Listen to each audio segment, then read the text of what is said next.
നമസ്കാരം, medium and Sini വ്യൂസിലേക്ക് എല്ലാവർക്കും സ്വാഗതം. ഇന്ന് നമ്മളിവിടെ ചർച്ച ചെയ്യാൻ പോകുന്നത് മുരളി ഗോപിയുടെ രചനയിൽ പൃഥ്വിരാജ് കുമാരൻ സംവിധാനം ചെയ്ത L2E എമ്പുരാൻ്റെ വിശേഷങ്ങളെക്കുറിച്ച് പല തരത്തിലാണ് എമ്പുരാനെ കുറിച്ച് അഭിപ്രായപ്പെടുന്നത്. ആ ഫിലിം കണ്ടതിന് ശേഷം താങ്കൾക്ക് എന്താണ് തോന്നിയത്? എമ്പുരാൻ ഞാൻ രണ്ടാം ദിവസമാണ് എമ്പുരാൻ സിനിമ കാണുന്നത്. വളരെ പ്രതീക്ഷയോടുകൂടി തന്നെയാണ് ഞാൻ എമ്പുരാൻ എന്ന സിനിമയെ കണ്ടത്. എൻ്റെ ഒരു അഭിപ്രായം പറഞ്ഞാൽ എമ്പുരാൻ ഒരു മികച്ച മേക്കിംഗാണ്. അതായത് മലയാള സിനിമയിൽ ഇന്നുവരെ കാണാത്ത രീതിയിൽ ഉള്ള ഒരു ഷോട്ട്സുകളും എന്താ പറയുക, ഒരു മേക്കിംഗ് സ്റ്റൈൽ കൂടെ പറയാം. അതൊരു പുതിയ രീതിയിലുള്ള ഒരു മേക്കിംഗ് സ്റ്റൈലാണ് പൃഥ്വിരാജ് കുമാരൻ എമ്പുരാൻ എന്ന സിനിമയിലൂടെ അവതരിപ്പിച്ചിരിക്കുന്നത്. മുൻകാലങ്ങളിലും നമ്മുടെ ആക്ഷൻ സിനിമകൾ വന്നിട്ടുണ്ട്.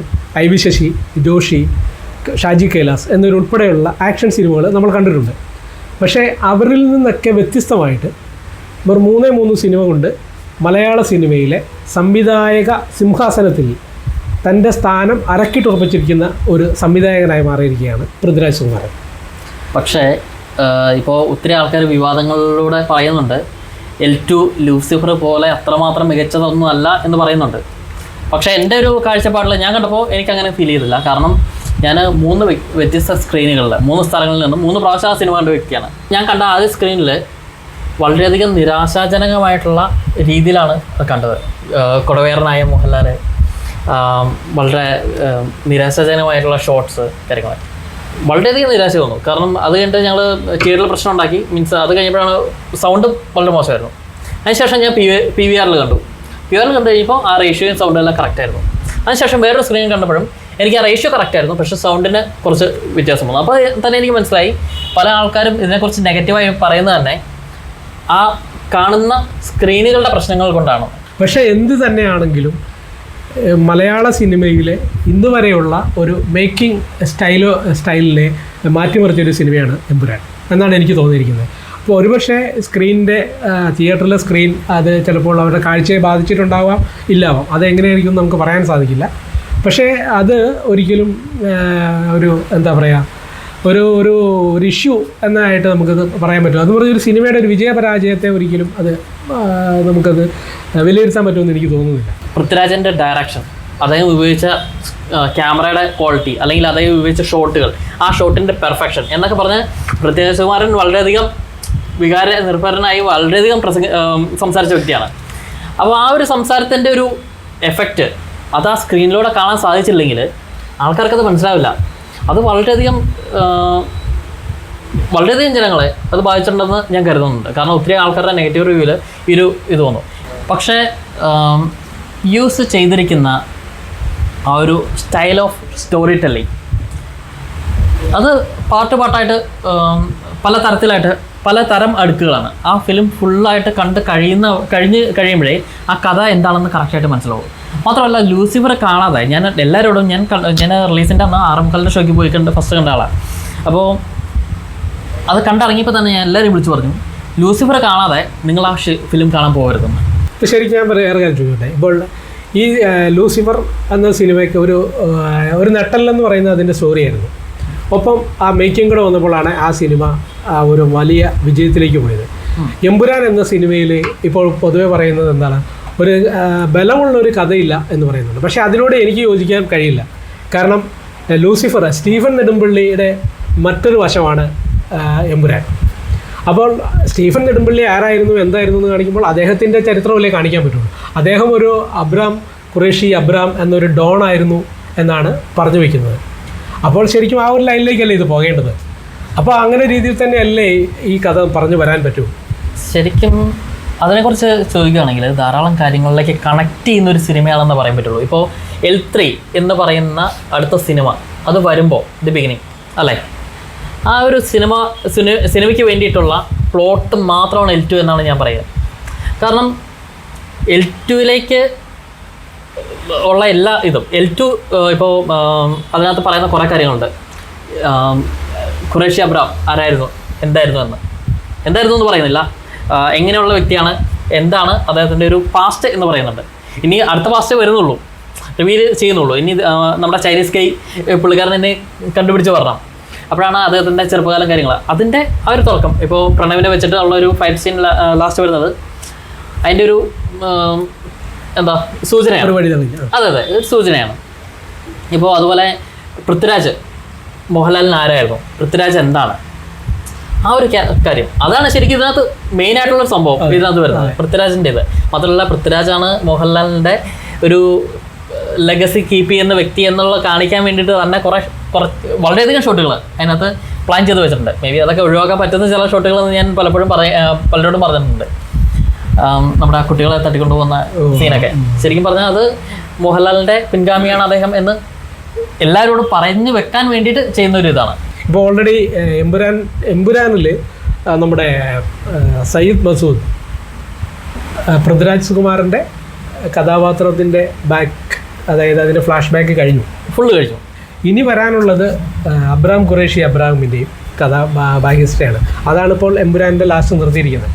അപ്പോൾ തീർച്ചയായിട്ടും L3 ഒരു വലിയ സംഭവമാകും എന്നാണ് എനിക്ക് തോന്നുന്നത്. കാരണം എല്ലാം കൊണ്ടും അതിനകത്തൊരു നല്ലൊരു കഥയ്ക്കുള്ള ഒരു ചാൻസ് ഉണ്ട്. ആ രീതിയിലേക്കായിരിക്കും അത് പോവുക എന്നാണ് എനിക്ക് തോന്നുന്നത്. ശരിയായിട്ടും അതിനകത്ത് ഓൾറെഡി എക്സിസ്റ്റ് ചെയ്യുന്ന കുറേയധികം ചോദ്യങ്ങളുണ്ട്, സ്റ്റീഫൻ്റെ പിതൃത്വം ഉൾപ്പെടെ. അപ്പോൾ അതിനുൾപ്പെടെയുള്ള അങ്ങനെയുള്ള ക്വസ്റ്റ്യൻ ഉൾപ്പെടെയുള്ള ആൻസർ കിട്ടിക്കഴിഞ്ഞാൽ മാത്രമേ ആ സ്റ്റോറി കംപ്ലീറ്റ് ആവുള്ളൂ. അങ്ങനെ കംപ്ലീറ്റ് ആകുമ്പോൾ ഇനി PKR ആണോ അച്ഛൻ അതോ വേറെ വല്ലവരാണോ പുതിയ കഥാപാത്രം ചിലപ്പോൾ എൻ്റർ ചെയ്ത് കൂടായില്ല. അതെ അതെ അതെ അതെ. ഇപ്പോൾ അതിനിപ്പോൾ നെക്സ്റ്റ് L3 വരുമ്പോഴത്തേനും പ്രണവിൻ്റെ ഒരു റോള് വളരെ വലിയൊരു റോള് തന്നെ കാണുമെന്നാണ് ഞാൻ പ്രതീക്ഷിക്കുന്നത്. കാരണം ഇപ്പോൾ മോഹൻലാലിൻ്റെ ഒരു ചെറുപ്പം എന്നുള്ള രീതിയിലായിരിക്കും കൂടുതലും. കാരണം പയ്യൻ നാട് വിട്ടു പോകുന്നു, അതിനുശേഷം അവൻ വളർന്ന തൊട്ടുള്ള ഒരു കാര്യമായിരിക്കുമല്ലോ കാണിക്കുന്നത്. അപ്പോൾ പ്രണവിനെ എന്തായാലും വളരെയധികം നല്ലൊരു ശക്തമായിട്ടുള്ള ഒരു പ്രണവിൻ്റെ സാന്നിധ്യം L3 ഇപ്പോൾ ഈ രണ്ടാം ഭാഗത്തിൽ കുറച്ച് ഇന്ത്യക്കാരെയൊക്കെ കുറച്ച് വേദനിപ്പിച്ചിട്ടുണ്ട്, എല്ലാവരും അല്ല കുറച്ച് ആൾക്കാരെ. അപ്പം അവരെയും കൂടി സാറ്റിസ്ഫൈ ചെയ്യുന്ന തരത്തിലായിരിക്കും L3 വരിക. അടുത്ത മുഖ്യമന്ത്രിയായിട്ട് കാണിക്കാൻ പോകുന്നത് പ്രിയദർശിനി ആയിരിക്കും സ്വാഭാവികമായിട്ടും. ഇപ്പോൾ ജതിൻ്റെ കാലം കഴിഞ്ഞല്ലോ. അപ്പോൾ ഇനി വരാൻ പോകുന്നത് IMFൻ്റെ മുഖ്യമന്ത്രി സ്ഥാനാർത്ഥിയായിട്ടായിരിക്കും നമ്മുടെ പ്രിയദർശിനി രാംദാസ് വരിക.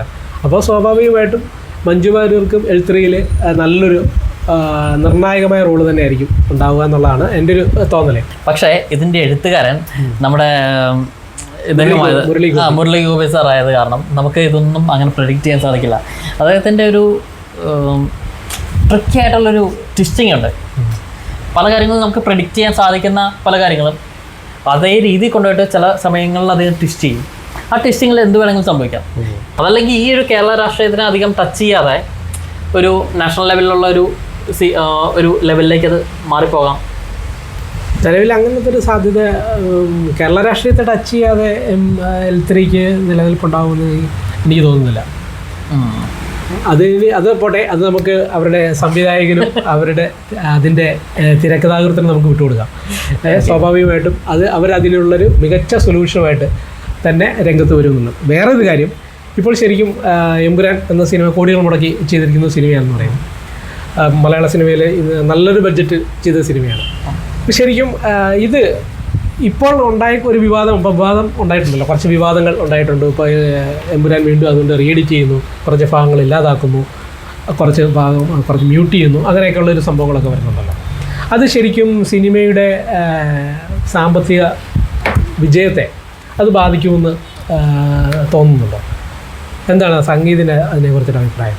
എന്താണ് ആ ഒരു അതിൻ്റെ പിന്നിൽ ശരിക്കും എന്തായിരിക്കും? അത് ശരിക്കും പറയുകയാണെങ്കിൽ നമുക്ക് ഒരു ഔട്ട് ഓഫ് ദ ബോക്സ് ഒരു എക്സ്പ്ലനേഷൻ ഞാൻ അതിന് പറയാം. സിനിമയ്ക്കുള്ളൊരു സിനിമ എന്നുള്ള രീതി നമുക്ക് അതിനെ എടുക്കാം. ഇപ്പോൾ ഈ നടന്ന സംഭവങ്ങൾ ഫുള്ള് ഒരു സിനിമയായിട്ട്, പക്ഷേ അതിൻ്റെ 3 പാർട്ടുള്ള സ്ക്രിപ്റ്റും ആക്കുക. അതിൻ്റെ ഫസ്റ്റ് സ്ക്രിപ്റ്റ് എന്ന് പറയുന്നത് അതിൻ്റെ പ്രൊമോഷൻ ടൈമിൽ നടത്തുന്ന സംഭവമാണ്. അതായത് പല ദേശങ്ങളിലൂടെ പോയി അവർ നടത്തുന്ന promotions, online interviews, online presence and എല്ലാ തരത്തിലുമുള്ള പ്രൊമോഷൻ ആക്ടിവിറ്റീസ്. അതുമൂലമുണ്ടാകുന്ന പ്രീ ബുക്കിംഗ് വളരെ ഹ്യൂജായിട്ട് ഫസ്റ്റ് ഡേ തന്നെ ബുക്കിംഗ് സ്റ്റാർട്ട് ചെയ്ത ഫസ്റ്റ് അവറിൽ തന്നെ 1,00,000 അടുത്ത് ടിക്കറ്റുകൾ വിറ്റഴിഞ്ഞു. അതിനുശേഷം ടോട്ടലായിട്ട് പ്രീ ബുക്കിംഗ് 52 കോടിയോളം അതിന് മുകളിൽ കടന്നു എന്നാണ് അറിയാൻ കഴിയുന്നത്. അതിനുശേഷം പിന്നെ കാണുന്നത് ഫിലിം റിലീസാണ്. ആ ഒരു സമയം 1-2 ദിവസം കൊണ്ട് തന്നെ 100 കോടി ടച്ച് ചെയ്തു. പക്ഷേ ഏതൊരു സിനിമയും എത്ര പീക്കിലേക്ക് നിന്നാലും, മലയാള സിനിമ എത്ര വലിയ ലെവലിൽ നിന്നാലും ഒരു 100 കോടി 150 കോടി മാക്സിമം 200 കോടി ഇത്ര വലിയ മുതൽ മുടക്കിൽ 150 കോടി മുതൽ മുടക്കുണ്ടാവുമെന്നാണ് പറയപ്പെടുന്നത്. അപ്പം ആ ഒരു ബഡ്ജറ്റ് നമുക്കത് മുതലായി കിട്ടണമെങ്കിൽ ആ ഒരു എമൗണ്ട് പോരാ. സോ ആ കറക്റ്റ് സമയത്താണ് തേർഡ് പാർട്ട്, ഞാൻ പറയുന്നത് third part of the script വരുന്നത്. അതിനകത്തെന്ന് പറഞ്ഞു കഴിഞ്ഞാൽ പെട്ടെന്ന് ഇതിനകത്ത് വിവാദപരമായിട്ടുള്ളൊരു ഭാഗമുണ്ട് എന്ന് പറഞ്ഞ് അതിനെതിരെ കുറേ ആളുകൾ രംഗത്തേക്ക് വരുന്നു. അത് നാഷണൽ ലെവലിൽ ഇൻ്റർനാഷണൽ ലെവലിൽ വരെ ചർച്ചയാവുന്നു. അപ്പോൾ അതിനകത്ത് വിവാദപരമായിട്ടുള്ള രംഗങ്ങൾ കട്ട് ചെയ്യണം. അതുവരെ കണ്ടേക്കുന്ന ആൾക്കാർ ഈ ലാലേട്ടൻ്റെ ഫാൻസ്, രാജുവേട്ടൻ്റെ ഫാൻസ്, അതുപോലെ ബാക്കി സിനിമാ പ്രേമികൾ, ഇതിനകത്തെ മികച്ച ഡയറക്ഷൻ ഇതെല്ലാം കാണാൻ വന്നിരിക്കുന്ന ആൾക്കാർ അത്ര ഒതുങ്ങി നിൽക്കും. അതിനുശേഷം ഈ third part of the script ഞാൻ പറയുമ്പോൾ അതിൻ്റെ ഒരു ഇംപ്ലിമെൻറ്റിന് ശേഷം ടോട്ടലായിട്ട് അതിൻ്റെ മാറിയിട്ടുണ്ട്. അതായത് ഇത് നമ്മുടെ പ്രീ ബുക്കിംഗ് ഒരു സമയത്ത് വന്ന് 1 lakh വരെ ഞാൻ പറഞ്ഞല്ലോ. അതിനുശേഷം അത് പതുക്കെ താന്നു തോന്നുന്നു. അവസാനം അതിൻ്റെ ഒരു പീക്ക് ടൈമിൽ, ഒരു പീക്ക് അവറിൽ ഒരു 10,000 ടിക്കറ്റ്സ് എന്നുള്ള രീതിയിൽ വരെ ബുക്കിംഗ് താഴ്ന്നു വന്ന സമയത്താണ് ഈ വിവാദങ്ങൾ ഉണ്ടാകുന്നത്. ഈ വിവാദങ്ങൾ ഫസ്റ്റ് തന്നെ വന്നു അല്ലേ? വിവാദങ്ങൾ വന്ന് അതിനെതിരെ ആൾക്കാർ പ്രതികരിച്ചു. ഇപ്പോൾ അച്ഛനെ തല്ലേൻ 2 വർഷം എന്ന് പറയുന്ന പോലെ 2 തരത്തിലും ആൾക്കാർ വന്നു. കുറേ ആൾക്കാരെ അതിനെ സപ്പോർട്ട് ചെയ്തു, കുറേ ആൾക്കാരെ അതിനെ വിമർശിച്ചു. ഈ സമയത്ത് വേറെ ആരുടെയും ഇടപെടലുകളോ കാര്യങ്ങളോ ഒന്നുമില്ലാതെ, അതായത് ഒരു ഏജൻസിയുടെയോ സെൻസർ ബോർഡിൻ്റെ ഒന്നും ഇടപെടലില്ലാതെ തന്നെ ആ സിനിമ അണിയറ പ്രവർത്തകർ ഓഫ് കോഴ്സ് രാജുവേട്ടനും എല്ലാവരും തന്നെ അവർ ഡിസിഷൻ എടുത്തു. എന്താണ്? ഇത് കത്രി വെക്കാൻ പോവുകയാണ് എന്നറിഞ്ഞപ്പോൾ തന്നെ അത് വീണ്ടും വലിയ രീതിയിൽ പ്രതിഫലിച്ചു. അത് ഒരു നാഷണൽ ലെവലിൽ വളരെയധികം മുഴങ്ങിക്കേട്ട ഒരു സംഭവമാണ് അതിൻ്റെ പിന്നിലുള്ള കാര്യങ്ങൾ. പക്ഷേ ആ സമയത്ത് സംഭവിച്ച ഏറ്റവും പ്രധാന കാര്യം എന്ന് വെച്ച് കഴിഞ്ഞാൽ ഈ 10,000 പീക്ക് അവറിൽ മാക്സിമം 10,000 എന്ന നിലയിലേക്ക് താന്നുപോയ ടിക്കറ്റിൻ്റെ വിൽപ്പന വീണ്ടും കുതിച്ചു വരുന്ന ഒരു 50 to 60K പെർ അവർ എന്നുള്ള രീതിയിലേക്ക് വരെ കയറി വന്നു. അതായത് ഒരു ഹ്യൂജ് ആയിട്ടുള്ള എഗെയിൻ ടിക്കറ്റ് സെല്ലിങ് അവിടെ നടന്നിട്ടുണ്ട്. സോ ഒരു ഫിലിമിൻ്റെ കാര്യം അറിയാം, പടം ഇറങ്ങി ഏതാനും ദിവസങ്ങൾ അതിൻ്റെ നല്ലൊരു പ്രോഫിറ്റ് ഉണ്ടാവും. അതിനുശേഷം താഴേക്ക് പോകുമ്പോൾ വേക്കൻ്റായി കിടക്കുന്ന ടിക്കറ്റിൻ്റെ ആ സീറ്റ്സിൻ്റെ ഇത് കോമ്പൻസേറ്റ് ചെയ്ത് അങ്ങനെയൊക്കെയാണ് തിയേറ്ററിൻ്റെ സ്കീമുകൾ. അത് പ്രത്യേക സ്കീമാണ്. പെട്ടെന്ന് ഒരു സീനിൽ പറഞ്ഞു കഴിഞ്ഞാൽ തിയേറ്ററുകാർ ചിലപ്പോൾ നമ്മളെ തെറി പറയും. അപ്പോൾ അതിനകത്ത് കുറേ കാര്യങ്ങളുണ്ട്. ഇനിയും ഇതിൻ്റെ ഒരു മൈലേജിൽ കുറച്ചും കൂടി സെയിൽസ് വരുമായിരിക്കും. ഓക്കെ, സോ ഒരു വിത്തിൻ 10 ഡേയ്സിനുള്ളിൽ ഒരു റെക്കോർഡ് കച്ചവടം. അതിനുശേഷം അത് വീണ്ടും സ്ലോ ആവും. പക്ഷേ അത് കഴിഞ്ഞാൽ പിന്നെ ഇവർക്ക് പലതരത്തിലുള്ള റൈറ്റ്സുകൾ ഇവർ ഓൾറെഡി സെല്ല് ചെയ്തിട്ടുണ്ടാവും, അല്ലെങ്കിൽ സെല്ല് ചെയ്യാനുണ്ടാവും. അപ്പോൾ അതെല്ലാം വെച്ചിട്ട് മലയാള സിനിമ കണ്ടിട്ടുള്ള വെച്ച് ഏറ്റവും വലിയൊരു കളക്ഷൻ നേടുന്ന, ഏറ്റവും കൂടുതൽ വരുമാനം നേടുന്ന ഒരു ഫിലിമായി മാറാൻ ഒരു വിത്തിൻ ഫ്യൂ ഡേയ്സിനുള്ളിൽ എമ്പുരാൻ സാധിച്ചിട്ടുണ്ട്. ഇനിയും അത് കൂടി വരുള്ളൂ. സോ ഇത് ടോട്ടലായിട്ട് കൂട്ടി വെച്ചാൽ ഒരു സ്ക്രിപ്റ്റഡ് വേഷനായിട്ടാണ് എനിക്ക് ഫീൽ ചെയ്യുന്നത് ആസ് എ മാർക്കറ്റിംഗ് പ്രൊഫഷണൽ എന്നുള്ള രീതിയിൽ. കാരണം ഒരു കോർപ്പറേറ്റ് ബുദ്ധി, ഇപ്പം ഇത്രയും വലിയൊരു മികച്ച സിനിമ ചെയ്യാൻ പറ്റുന്ന ഒരാൾക്ക് ഇങ്ങനത്തെ ഒരു സ്ക്രിപ്റ്റ് എഴുതാനും വലിയ പാടൊന്നും ഉണ്ടാവില്ല. അല്ല, അതിൽ ഒരു വാസ്തവം ഉണ്ടാവുമെന്ന് തോന്നുന്നുണ്ടോ? ഇപ്പോൾ വാസ്തവം എന്ന് ഞാൻ പറയുന്നില്ല, പക്ഷേ നമ്മൾ ഇതുപോലെയുള്ള പല സ്ക്രിപ്റ്റുകളും നമ്മൾ പല സിനിമകളിലും കണ്ടിട്ടുണ്ട്. പല ഇംഗ്ലീഷ്, തമിഴ്, ഹിന്ദി സിനിമകളിലും നമ്മൾ ഇതിനേക്കാളും മികച്ച തന്ത്രങ്ങൾ നമ്മൾ കണ്ടിട്ടുണ്ട്. സോ അപ്പോൾ ഇതിൻ്റെ പ്രൊഡ്യൂസേഴ്സ് അല്ലെങ്കിൽ ഇതിൻ്റെ ബാക്കിൽ പ്രവർത്തിച്ച അവർക്ക് ഈ സിനിമയുടെ ഇത്ര വലിയൊരു വിജയമാക്കി മാറ്റണം എന്നുള്ളതിനെ ഉള്ള രീതിയിലേക്ക് ഇതിങ്ങനെ വളച്ചു കൂട്ടി കൊണ്ടുവന്നതാണ് എന്നൊരു അഭിപ്രായമുണ്ടോ? അങ്ങനെയും വേണമെങ്കിൽ കാണാം, പക്ഷേ ഉറപ്പ് പറയാൻ സാധിക്കില്ല. ചിലപ്പോൾ എല്ലാം കോയിൻസിഡൻസ് ആയിട്ട്, പക്ഷേ ഇത്രയേറെ കാര്യങ്ങൾ കോയിൻസിഡൻസ് ആയിട്ട് വരിക എന്ന് പറയുന്നത് ഒരു അതിശയോക്തിയാണ്. വരാതിരിക്കാം, നമുക്കതിനകത്ത് അധികം ഇതായിട്ട് പറയാൻ പറ്റില്ലല്ലോ. എന്തു തന്നെ ആയാലും എമ്പുരാൻ എന്ന സിനിമ മലയാള സിനിമയിലെ ഒരു നാഴികക്കല്ലാണ്. ഉറപ്പായി. എമ്പുരാന് മുൻപും എമ്പുരാന് ശേഷവും എന്ന രീതിയിൽ മലയാള സിനിമയിലെ ആക്ഷൻ സിനിമ വിഭജിക്കപ്പെടാൻ സാധ്യത ഉള്ളതായിട്ട് സംഗീതത്തിന് തോന്നുന്നുണ്ടോ? അത് ഇപ്പോൾ പല കാലഘട്ടത്തിലും പല സിനിമകളും ഇങ്ങനൊരു മൈൽ സ്റ്റോൺ ആയിട്ട് നിലകൊണ്ടിട്ടുണ്ട്. ആ രീതിയിൽ നോക്കുകയാണെങ്കിൽ ഒരു ബിഗ് ബഡ്ജറ്റ്, അത് ഇത്രയും കോടി രൂപ മുടക്കി വരുന്ന ഒരു മലയാളം സിനിമ, കേരളത്തിൽ നിന്നും ഇങ്ങനെയൊരു സിനിമ ഇത്രയധികം സക്സസ് നേടും എന്നുള്ളൊരു സംഭവം ആരെക്കൊണ്ടും ചിന്തിക്കാൻ പോലും കഴിയാത്ത ഒന്നായിരുന്നു. പക്ഷെ അത് നടത്തി കാണിച്ചു കൊടുത്തിട്ടുണ്ട്. സോ അത് വെച്ച് നോക്കുമ്പോൾ എമ്പുരാൻ എന്ന് പറയുന്ന ഒരു മൈൽ സ്റ്റോൺ ആണ്. L3 ഇതിനേക്കാളും വലിയൊരു മൈൽ സ്റ്റോണായി മാറില്ല എന്ന് പറയാൻ സാധിക്കില്ല. കാരണം L3യുടെ പോസിബിലിറ്റീസ് ഇപ്പോൾ ഓൾറെഡി L3 പറഞ്ഞിട്ടുണ്ട്, L3 ഉണ്ടാവും എന്ന് എൻ്റെ പെരുമാറി പറഞ്ഞു. അപ്പോൾ L3 ഇതിനേക്കാളും മികച്ച ഒരു പ്ലോട്ടും ഇതിനേക്കാളും മികച്ച ഒരു സിനിമയായിരിക്കും. അത് എൻ്റെ ഒരു വിശ്വാസമാണത്. സംഗീതിൻ്റെ വിശ്വാസം എന്താണേലും നല്ല രീതിയിലാവട്ടെ, നമുക്കും അതിനായിട്ട് കാത്തിരിക്കാം.